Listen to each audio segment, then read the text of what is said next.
વડોદરાના છાણી ગામ પાસે શહેરમાં પ્રવેશવાના મુખ્ય માર્ગ પર અશ્વની પ્રતિમાનું લોકાર્પણ ચર્ચામાં આવ્યું છે.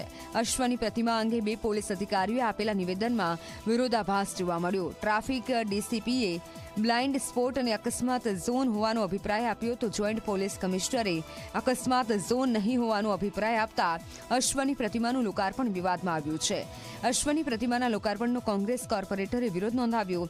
ત્યારે આ સમગ્ર મુદ્દે છાણી નાગરિક સહકારી બેંકના પ્રમુખે કહ્યું, શહેરમાં લોકો પ્રવેશે તો અશ્વની પ્રતિમા જોઈ શક્તિ અને પ્રગતિનો સંચાર થશે. 27 લાખના ખર્ચે છાણી નાગરિક સહકારી બેંકે અશ્વની પ્રતિમા બનાવી છે. કાયદેસર બેંકે કોર્પોરેશનને અરજી કરી હતી.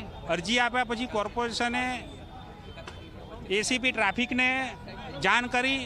એસીપી ટ્રાફિક અહીંયા સ્પોટ વિઝિટ કરી ગયા. પોઝિટિવ રિપોર્ટ કોર્પોરેશનને આપ્યો. ત્યારબાદ કોર્પોરેશને મંજૂરી આપીને મંજૂરી આપ્યા પછી પ્રજાલક્ષી કામ છે.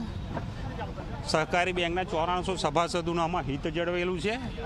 વિરોધ કરશે એ એમની જગ્યાએ છે.